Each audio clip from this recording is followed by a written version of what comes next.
বিসমিল্লাহির রহমানির রহিম। আসসালামু আলাইকুম রহমতুল্লাহি ওয়া বারাকাতুহু। স্বাগতম আমাদের কৃষি ফাস্টবেরি ইউটিউব চ্যানেলে।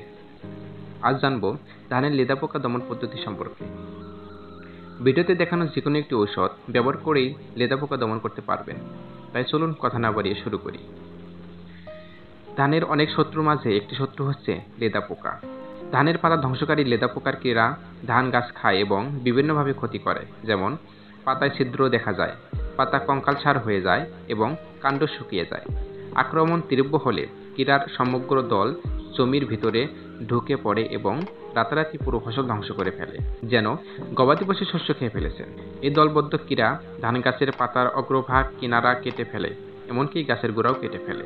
নার্সারির বীজতলায় সরাসরি বপন করা ধানে এবং কুশি গজানো পর্যায়ে এ পোকা আক্রমণের তীব্রতা বেশি হয়।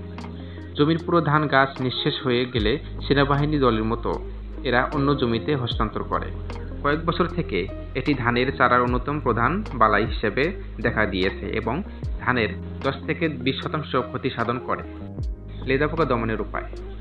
প্রাকৃতিক পদ্ধতি: রাতে কেরোসিন মিশ্রিত পানির উপর আলো জ্বালিয়ে পোকার আকর্ষণ করে ধ্বংস করা, বিশেষ করে সকালে ডিম ও কীট সংগ্রহ করে ধ্বংস করা। আগাছা পরিষ্কার ও জমি চাষের মাধ্যমে পোকার লার্ভার লুকানো স্থান ধ্বংস করা। ফেরোমন ফাঁদ ব্যবহার করে পুরুষ পোকা ধ্বংস করা।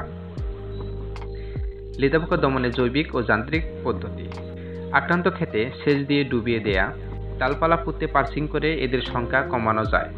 50 মিলি নিম তেল বা নিম বীজের নির্যাস প্রতি লিটার পানিতে মিশিয়ে স্প্রে করা। আলোর ফাঁদ ব্যবহার করে পূর্ণবয়স্ক মদ ধরে মেরে ফেলা। ধান কাটার পর শস্যের অবশিষ্ট অংশ পুড়িয়ে ফেলা। লেদা পোকা দমনের রাসায়নিক পদ্ধতি: লেদা পোকা দমনের জন্য ফাইটার 2.5 ইসি 10 মিলি প্রতি 10 লিটার পানিতে মিশিয়ে 5% জমিতে স্প্রে করা, অথবা গোলা 48 ইসি 10 মিলি প্রতি 10 লিটার পানিতে মিশিয়ে 5% জমিতে স্প্রে করা, অথবা এসিমিক্স 55 ইসি 20 মিলি প্রতি 10 লিটার পানিতে মিশিয়ে 5% জমিতে স্প্রে করতে হবে, অথবা ব্রিফার 5G প্রতি বিঘাতে 1.3 কেজি করে প্রয়োগ করতে হবে।